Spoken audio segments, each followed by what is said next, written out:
Welcome to Codex History of Video Games. I'm Mike Coletta. And I'm Tyler Osby. That was a great dance that Thanks. I got to see. You know, if you're not watching us on YouTube, you're really missing out on Tyler's extreme dancing skills. It's true. I have a degree in danceology. That's not true. I have no degrees in any sort of ology.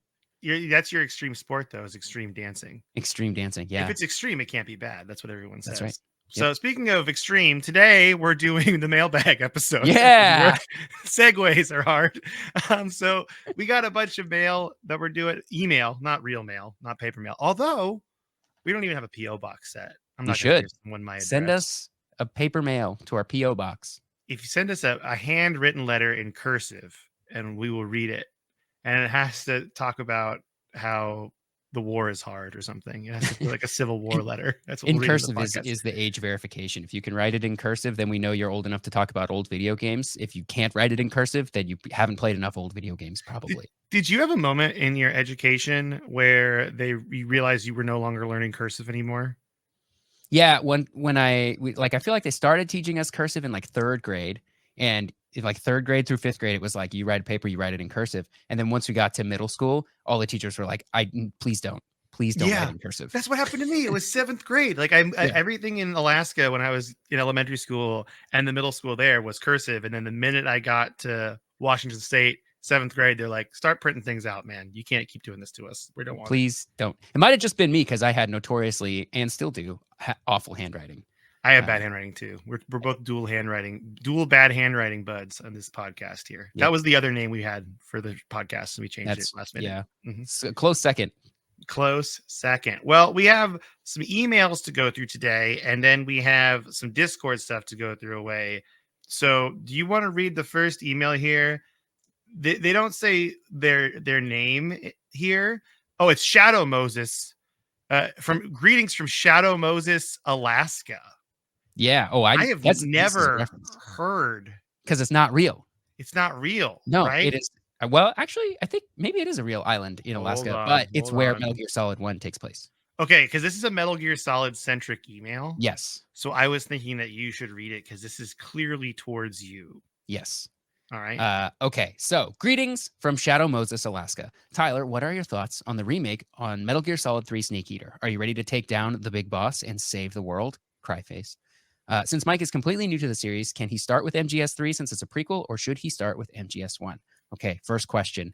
Thoughts on Metal Gear Solid 3 Remake? I'm pretty stoked for it. It seems like they're keeping very true to the gameplay. Like they're upgrading all of the graphics, but they're not doing the sort of like complete overhaul that something like a Final Fantasy VII Remake has done, things like that. They're just they're keeping true to it. So I think there's low risk of them messing up, at least in the gameplay part, and they're reusing all the old voice acting and stuff as well. So it seems like it's just like a really, really nice new coat of paint, and not just a HD remaster like they did on the 360 and PS3 back in the day. So I'm excited for it. I think it'll be really cool. Since Mike is completely new to the series, should he start with MGS3 is a question that gets asked a lot in all kinds of media, because it's like, oh, can you start? It's a prequel, so it takes place before. Can you start with that one? The answer, always, in my opinion, 100% of the time, you should play them in release order. Always. Yeah, I want to play it in release order, and I need to play Metal Gear Solid 1 with you because I tried to play it by myself, and I was so bad at it, and I need a mentor. I need guidance. That first section? Good.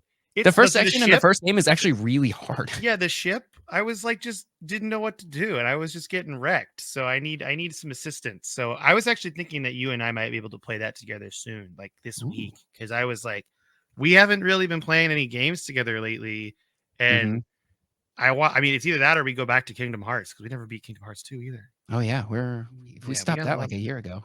I know. Yeah, it's time. But next week we're gonna play a game together that I'm very excited about. So previews. Okay.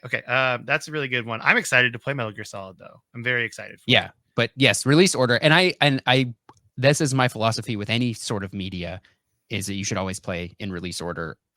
If you have an exception, I would love to hear about it. But because like there are things that you learn in Metal Gear Solid 3 that are cool to know, but you don't know they're cool unless you've played the first two games, even though they take place later.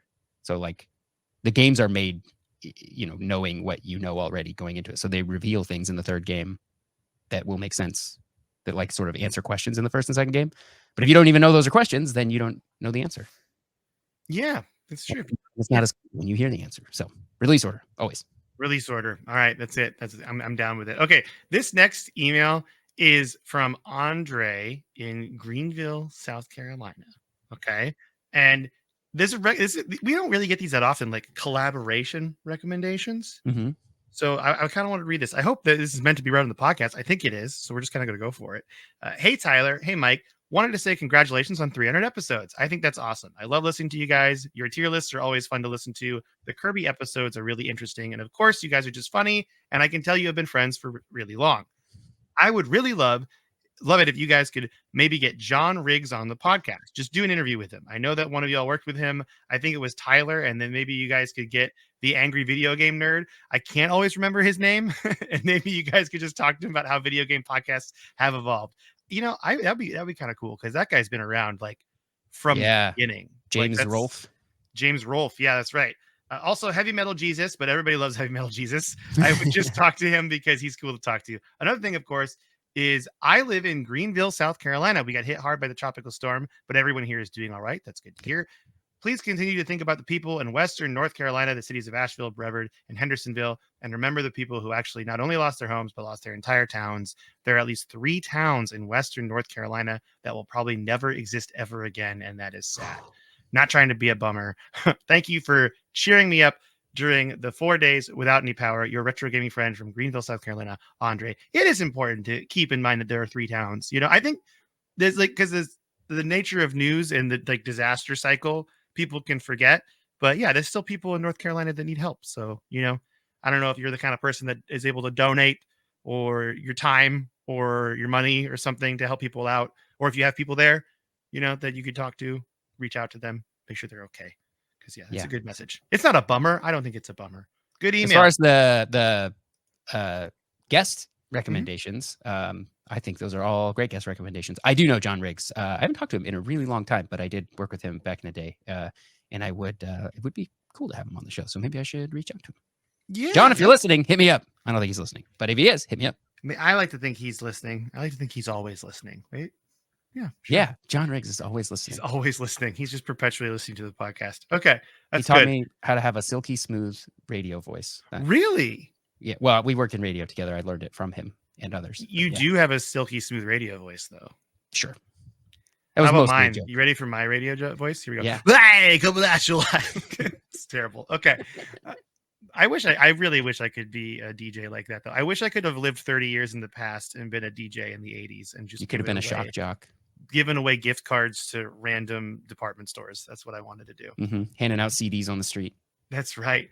So we have another email here from Reeve from Alaska. Multiple Alaska emails. My home state. Really crushing it today. Do you want to read Reeve's very quick email here? Yeah. Hi, Reeve from Alaska. If I were to get a console, what should I get? A PS3, Switch, PS4, or a PS2? Thank you. PS. Xbox bad, PlayStation good. Ooh, Spider butts, game controller, monkey emoji. Every time Rose says, I would say, I guess it depends because Switch is like I don't know if you'd want to go PS2 or PS3 because couldn't you play PS4 games? PS4 can play PS3 and PS2 games, can't it? That is not true. Not true. Not true.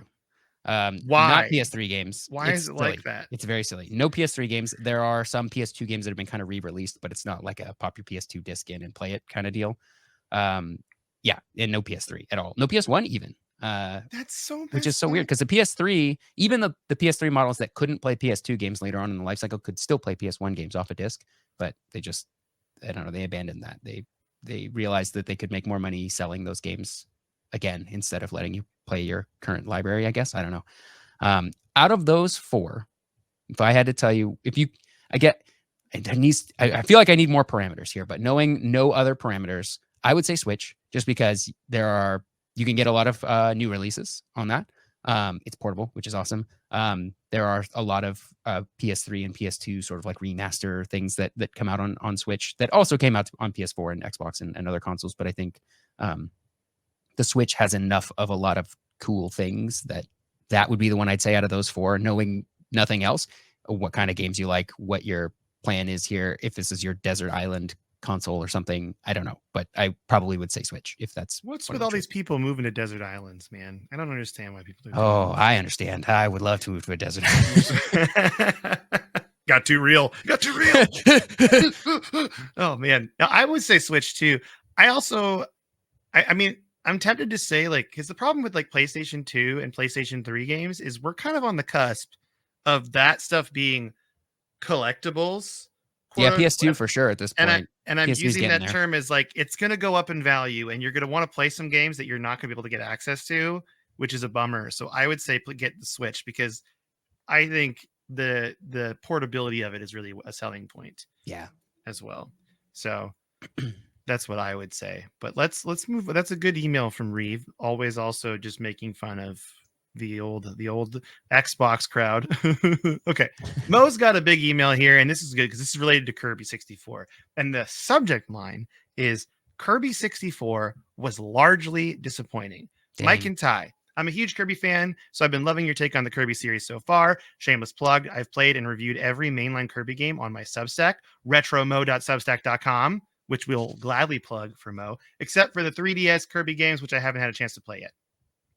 Kirby Superstar ranks number one for me. Nostalgia is a huge factor. Since Kirby Superstar was really the first SNES game I became obsessed with, but it's also Sakurai's Kirby magnum opus, in my opinion. He set such a high standard for the Kirby franchise before moving on to the Super Smash Bros. Series. The smooth speed and feel of Superstar gameplay has been difficult for HAL to match in other Kirby titles, not to mention the massive library of copy abilities with well-developed movesets in Superstar. Sakurai is just a master of fantastic movement and gameplay.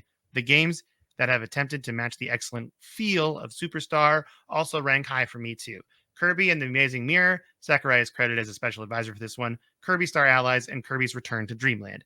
Since Shinichi Shimomura had some success with Kirby's Dream Land 2, HAL tapped him to carry on the franchise after Sakurai moved on to Super Smash Bros. While I can appreciate some of the creativity he brought to the franchise, his games are called the quote Dark Matter trilogy. His games don't feel right. And then they're using feel in quotes in the sense too. Like Kirby is just so cumbersome and moves so slow in Dreamland 3 and Kirby 64. Kirby is an absolute boss and superstar, but some of the abilities in Dreamland 3 and Kirby 64 feel like duds. I still remember the sick to my stomach disappointment of trying Kirby 64 for the first time after putting hundreds of hours into Superstar. I was also hoping for a full 3D game like Mario 64, except with Kirby, which we didn't get until Kirby and the Forgotten Land, which is a fantastic entry in the franchise.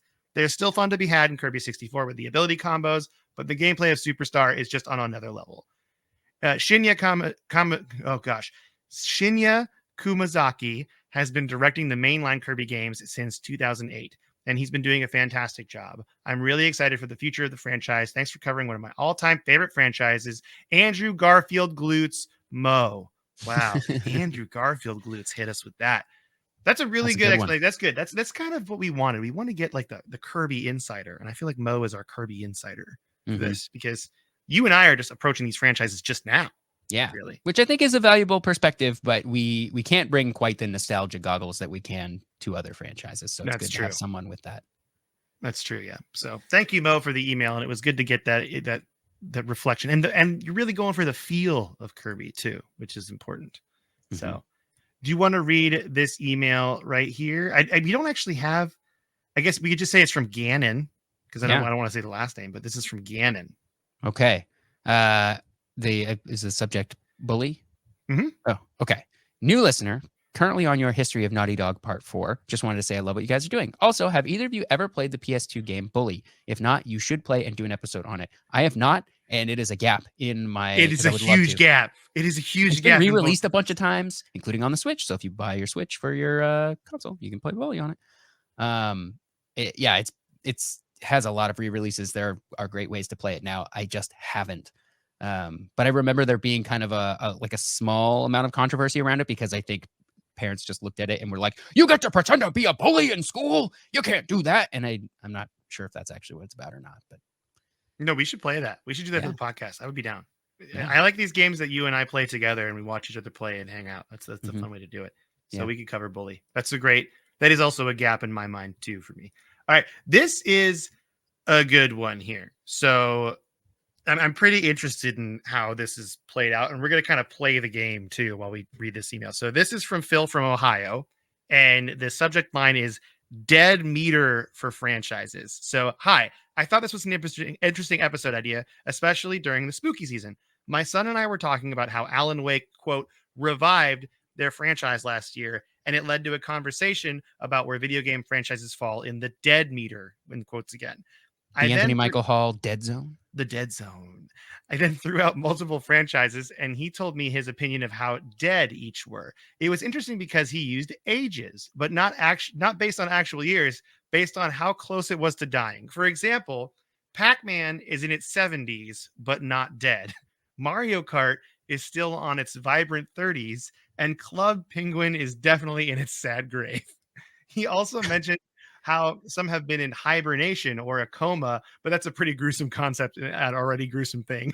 But it is spooky season. It is spooky season. We're doing it. Are absolutely ready to rise again, like maybe Pitfall or Kid Icarus. In all the tearing I hear, I thought this was a very unique way to think of where video game franchises are. Hope you guys are well. I'll always enjoy listening and happy you guys are still doing your thing. Phil from Ohio. I love this idea. Like, because there are a couple games that I feel like are ready to come back again. Yeah. Like, What? I'm going to throw out some dead franchises. Yeah. Yeah. Do it. Red Faction. Oh, Dead. dead. But is there redemption? Is there redemption? I don't even know if it's in a coma. I think it's dead. I think so. Was the last one Gorilla? That's like The last one was Gorilla, which was a long Red time ago. Faction, Gorilla, 2009. Oh no, Armageddon was in 2011. Yeah, third-person shooter. I think it's fair to say Duke Nukem is dead. Yes, I think Duke Nukem is dead. All of these could see some sort of resurgence, though. Yeah, I mean, the hard part about the franchise is you're like, yeah, it's never really dead. There's so I mentioned this in the podcast. This was a long time ago, and it was that game I talked about for Sega Genesis, where you were like military guys, and it was like kind of like a turn-based. You're fighting. I think it was called General Chaos, and they tried to bring it back, and the Kickstarter failed. I think when a game's Kickstarter fails to bring it back, that's the last sign of life. That is that is dead, and we haven't really seen that with any other franchises. But I mean, there's also, I think, franchises come back as undead, and I will explain my reasoning for this. So I was looking into doing an episode on Dungeon Keepers, or Legend of Dungeon Keeper, which is like an older PC franchise, right? Where I think it was guy who did Black and White. Molyneux? Yeah, it was Peter Molyneux. Why am I not? I'm having such a hard time remember Peter Molyneux's name. People are yelling at me. But they made a Dungeon Keepers game, and I was like, that franchise is dead. But in reality, it's come back with a lot of spiritual successors, like people making their own versions of it. And I think that's kind of something you should think about on the dead meter is undeath, where it comes back to life as something else, I guess. Yeah. The last thing that I remember when you say Kickstarter failing is like a sign that this thing is dead. I remember when Rock Band 4 did a Kickstarter. I could be very wrong on this. I think they did a Kickstarter for Rock Band 4 in general. And that went okay because it obviously Rock Band 4 came out. Maybe they didn't do a Kickstarter for it, but they did do a Kickstarter again for a PC version of it. And they did not hit their goal, and we never got a PC version of Rock Band 4. Oh, wow. That makes me feel like it's dead. That feels like dead. That also feels very sad for Rock Band, because I feel like Rock Band could have thrived on PC. Yeah, well, there is a pretty thriving the open community. Source one. Yeah, there's open source ones. There's a pretty thriving community of folks who do like Rock Band 3 Deluxe, which is like a heavily modded version of either. I think you can use the Wii, PS3, or Xbox 360 version, like in emulation, or even on original hardware if you've got the right setup for it. That like lets you add in custom songs or like how to sort of collect everything into one thing. That's a project that I would like to do because I do have one of my 6 Xbox 360s that I fixed. I made one of them a Rock Band / Guitar Hero machine that just has like every Rock Band Guitar Hero game on it. But I would love like just one game that has just every song in it, and you can just, no matter what, you can always play. And they have like drop in, drop out party mode, where it's like if you can't fail, and if you pick up an instrument in the middle of the song, it just picks up where you are. Like you don't have to like stop the song and restart and add somebody in. You can just like sort of pick it up, put it down at like a party, which I think is really cool. So that's something that I would like to expand on my Rock Band Guitar Hero Xbox, but I haven't gotten Dude, to it. I would love it. I think it'd be fun to play Rock Band again. I miss it. I really Yeah. miss the times of like playing Rock Band at home. I mean, maybe I just miss college, but I miss that a lot. I don't miss you don't I miss don't miss GoldenEye. You miss being 12 playing GoldenEye. exactly. And I miss being 19, not being able to go to a bar and playing Rock Band. That's what I Hmm. miss, I think, Yeah. more than anything. So those are really good meters that we could definitely do an episode of like dead and undead franchises. I think that'd be Mhm. fun. For Halloween next week, we have a plan, and I'm excited for that plan to come to fruition. And I'm also nervous about that plan. So we kind of, Yeah. I'm scared. Are you going to be scared? Are you going to Eh, protect me? That's why you're playing. That's why you're watching me play it. Yeah, I'll try. I'm pretty spooked. Okay, I'm also gonna wear my Mothman costume while I play it. That'll make me feel better because I'll be Okay. cozy. Okay, all right. So that's gonna be how we tease the episode next week. Okay. Do you want to read Squirrelmancer? Squirrelmancers? Yeah, I Yeah. love Squirrelmancer's name. The subject is video game RPG party.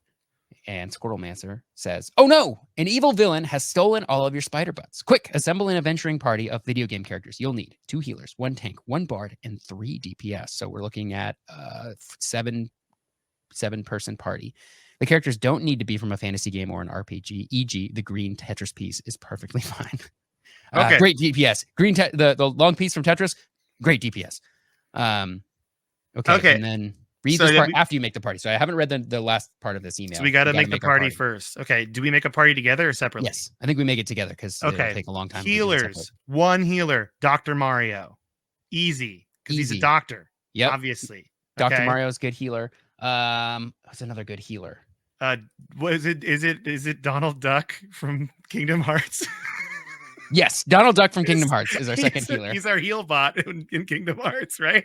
Yes, That's why yeah. he's there. All right, so we Okay. got Dr. Mario and Donald Duck. Should I write these down? I probably Sure.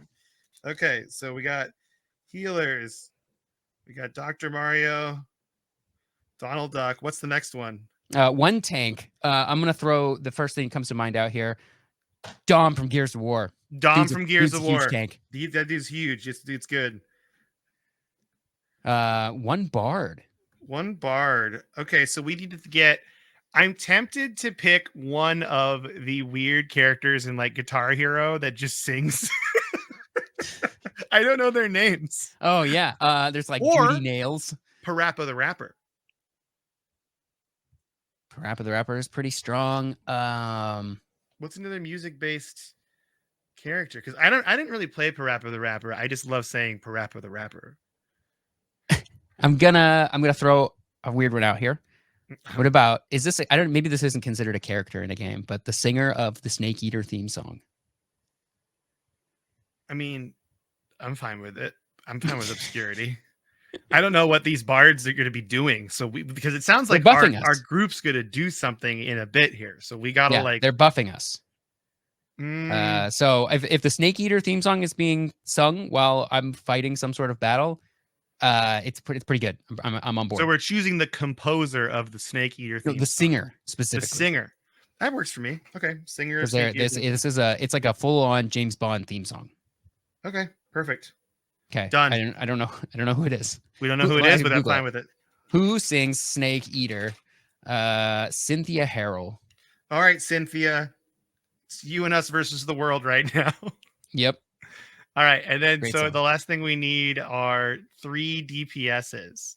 3 DPS. Who does the most damage of any character in video games?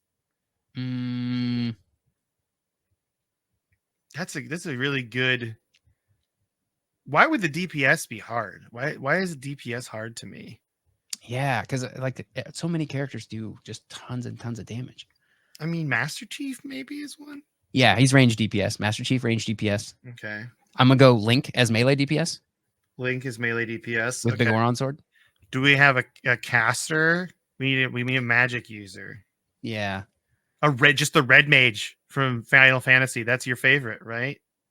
Yeah, and also doubles as melee Healer. DPS and healer. Yeah. So we're He gonna do gives red us mage. machine gun reses. Yep. I'm gonna do red mage. Does that work? Yes, red mage works. All right. Perfect. We got our team. Read the next part. All right, boss battle. As your party approaches the fortress of evil, a voice comes from the darkness, beckoning you into the final fight. Your spider butts are mine. But wait, that voice, it almost sounds like the other co-host. You've been double-crossed, swindled, and betrayed. Now your RPG's parties have to fight each other, argue over who will win. Oh Oh, so no! we each had to make a party. We did it wrong. Oh man! No. Okay.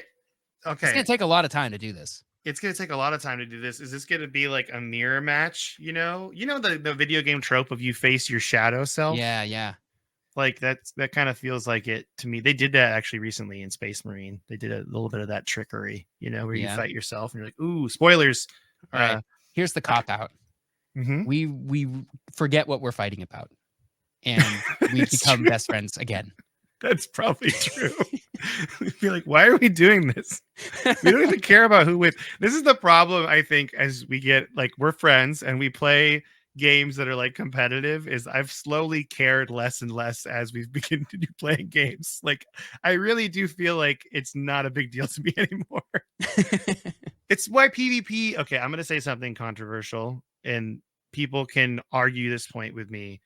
And I'm looking at my camera while I say this. I do not think PvP works in Dungeons and Dragons. Prove me wrong. That's me holding my sign up because people get hurt and like feelings get hurt, and it doesn't feel good. That's kind of that's one of my big, not to make it all serious, but I want people to rebut me on this. Rebut me? Yeah, Rebut? Rebut? Rebuke? Rebuke? Rebut? I Rebuke. think rebut is correct. Rebut? Also, rebuke is also sort of correct. Okay. Well, words are hard, but also we did. Sorry, Squirrelmancer, we did your whole premise wrong. Didn't mean to. What what our next challenge is as a co-host of this podcast? Following directions. That's our next challenge. The real boss battle. The real boss battle all along. Okay, so now that's our emails that we're going to read today. So let's jump into our Discord. So I put the Discord ones here in the our little notes section here so we could read them real quick. So the first one comes from Dave C. Do you want to read this one real quick? Yeah. Okay. Ty and Mike. The Legend of Zelda: Echoes of Wisdom has had me smitten since its recent release. What I need you two to do is pick 3 non-Nintendo video game characters who enshrine the Triforce values of power, wisdom, and courage, one for each. Not Nintendo characters. Non-Nintendo characters that are power, wisdom, and courage. Power, I'm going Doom Guy. Yeah, that's strong. Doom Guy's great. Doom Guy's strong for power. Wisdom, this is gonna be kind of. I don't know why I get wisdom from this. I want to pull Garrus from Mass Effect. Oh wow! Is that kind of I don't know why that character always seems so wise to me. Yeah, right? Yeah. So I want Garrus from Mass Effect and courage. Ooh, courage. I'm gonna go with the Cowardly Dog. Yes. In addition to Courage, the Cowardly Dog, and Wisdom, the dumb cat, and Power, the weak Rick the hamster. For Courage, because we've been on a Metal Gear kick this episode, and I've got Metal Gear on the brain, I'm gonna go with the boss from Metal Gear Solid 3. The boss. Not big boss. The boss. The boss. So these are different. And you will have to play the game to find out why. Okay, cool. Okay. I like this. People are like nodding their heads right now, being like, yes, Tyler's people right. Are like, yes, yes, the boss, very crazy. That was good, Tyler. That was a good pick. But I have no idea what's going on, which is not rare for this podcast. Okay. That's a good one. That's a fun game to play. I like that. Yeah. All right. So I'm going to read Matt's question here. Did either of you put a tape recorder against your TV to record your favorite video game music as a kid? No, and I'm sad I didn't. That's great Sticker idea. Brush Symphony. You did? Yep. Full on. Wow. Is this something that people did that I didn't do and I didn't know about? It was great for Donkey Kong soundtrack for Donkey Kong songs because you could just pause the game with Donkey Kong and then the music would keep playing, but there was no other sound. So you got like kind of a perfect reproduction of the song, or good enough. You know, if you're holding up your tape recorder to the speakers, you're making a quality compromise no matter what. But it's pretty good. So is there a tape somewhere at your house that has Sticker Brush Symphony on it? Probably still. Oh, I don't know. We do not live in that house anymore. No, nobody in my family lives in that house anymore, so I don't know. But Maybe in my parents' storage. And container? How often do you listen to cassettes though? Still every day? Every other day. Every other day? Not every day, but you gotta days. love a good cassette tape, you know. That's good stuff. I'm sad I didn't do that as a kid. So, but the answer is Tyler definitely did. That's awesome. Mhm. Will you read this last question from Will? Because it's a good one. And I do have a story with this. From Will. Tell us about a time, if any, that you snuck a rated M game past your parents. Oh, man. Yeah. Unreal Tournament 2004. I just played the demo. Didn't need anybody's permission to download a demo. Grand Theft Auto games, borrowed from the neighbors. Turned the sound down so nobody could hear the screams and yells. Can't think of any others like immediately off the top of my head. Sorry, Mom, if you're listening. I talked about paintball mode as the workaround for like GoldenEye. Yeah, that was a teen-rated game, which I also that was a teen-rated game, yes. But for as far as the mature game goes, I wasn't allowed to play Mortal Kombat as a kid, and this is when I was probably like 7 or 8, right? But the kids next door were the grandkids of this older guy that lived next door to us, and he was like a big like Navy vet. He had a really cool like workshop. He'd like help us build stuff for our toys. He was a really cool guy. And his grandkids came over and they had Mortal Kombat. So I would play the Mortal Kombat game at their house, and that's how I got around it. Yeah, dude. And I was like, this is graphic. Like Goody Two Shoes. I was like, this is excessive. he ripped his spine out of his body. This is too much. It's too much for me. My mother would not appreciate me playing this video game. I can feel my brain being warped as we speak. The mind is being twisted and turned evil. That's good stuff. More machine now than man. Yeah, twisted and evil. That's a good question though. I really dug those questions. I'm double checking here just to make sure. Yep, that's all our mailbag stuff. So I think we nailed it today. It's kind of a short one today, but we're gonna give you a little extra something next week. Yeah, it's been a busy week, at least for me. It has been for me too. I had some shows. I was driving around. I got a tattoo reveal. Look at that. If you're not watching on YouTube, guess you're gonna have to go to Discord where he is gonna post a picture. I just made that happen. I already did. I already did post a picture on the great. Discord of it. So yeah, it's my Oddish tattoo I got because Oddish was my favorite Pokemon as a kid. It's like the pixel art version too. You can't super tell on the camera, but it is like the actual sprite. It looks great. Yeah, so I chose the Gen 1 sprite, but the pose of the Gen 1 sprite, but the color scheme is not what was in Pokemon Red, obviously. But it's like this color scheme from like the trading card with the shading. Yeah, and it was I'm really excited about it, and I love it. And it gave me more ideas for tattoos, and people told me that they're like, hey, just when you get one, it's gonna get addictive. And I'm like, yep, I get you. But this one's still healing, so I'm gonna wait a little while. So how long did it take? So drawing it. So I got there, and then the tattoo artist I got, their name is Ezgi. It's Ezgi Tattoo on Instagram, EZGI Tattoo. And this is sort of their specialty, right? Yeah, their specialty is pixel art and stuff, and they do a lot of Pokemon. But then I told them what I wanted. They thought I just wanted like the Gen 1 Oddish, which is actually like black and green with the color scheme from the Game Boy. So they took that, superimposed the pose, and then did the shading and colored it all in, and then made a stencil. That took like an hour and 20-ish, 30-ish minutes. And then the tattoo itself took a little under 2 hours to tattoo it all. Okay. So, and it didn't really, honestly, because I was kind of concerned with like the paint aspect of it. The outlining wasn't bad, but the color shading got a little rough. Like it got, because they hit the same spot over and over again. And that's kind of what hurts after a while. But it looks really cool. And it's exactly like what I pictured in my mind when I wanted one. So I'm like super happy with it. But yeah, if you have video game tattoos, share them on our Discord. I'd be interested to see. But I love it. And I'll even share the name of the artist too if people want on our Discord. But yeah, kind of a quick one this week. But next week, what you been playing though? Oh, that's true. What about? We didn't even do that last week. I think we skipped it last week. Gosh, we skipped it last. People get mad at us when we skip it. Rightfully so. What have I been playing? I've been playing a little more Echoes of Wisdom. I've kind of taken a break from it because again, a busy week.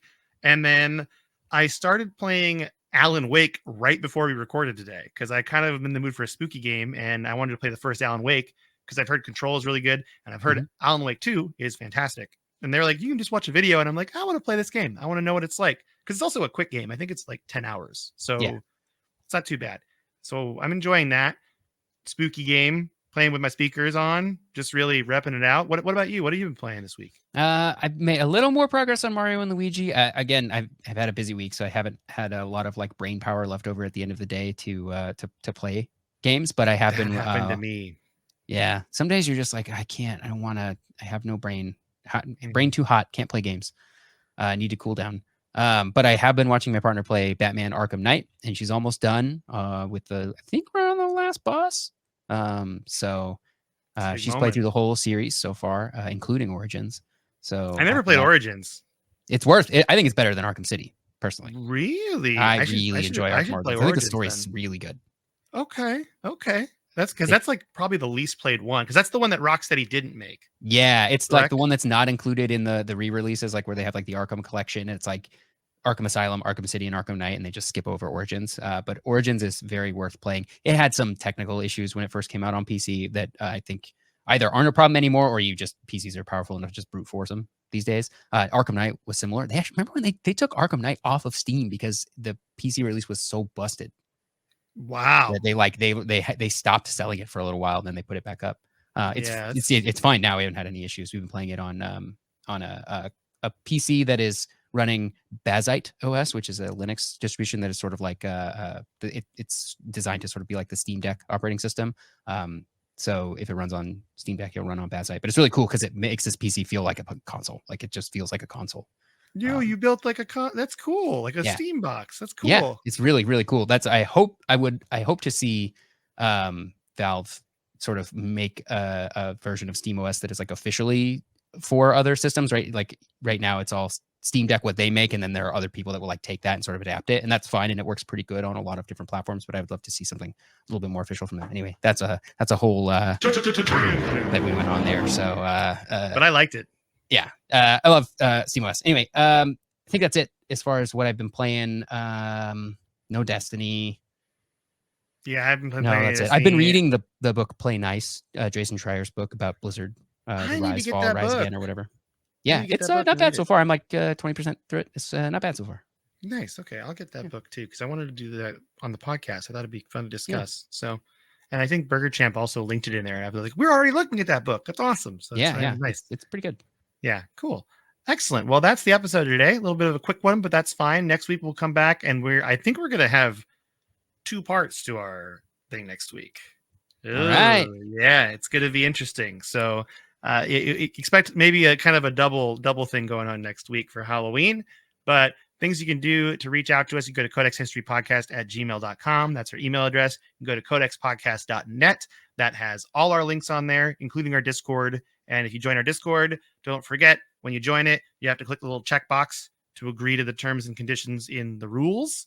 And then once you do that, the whole Discord unlocks. So some people get stuck on that step. So just want to throw it out there. But promise not to be a meanie. Yeah, just promise not to be mean, and you're in. That's all the rules are. It's free. Mm-hmm. It's free 99. That's what it is. So with that, though, I think that's going to be it for today. Tyler, would you like to say goodbye to everyone in your best Solid Snake impression? Oh, you have a Solid Snake impression? You bet. Yeah. Okay, here we go. I'm trying to think of what the right words are for this. Because there's probably a famous like sign off that he does at some point somewhere, but I can't remember what it is. So somebody, if you want to just hide in a cardboard box, you can do that too. Yeah, just like a cardboard box. Goodbye, everybody. That's my best snake. That was good. I liked it.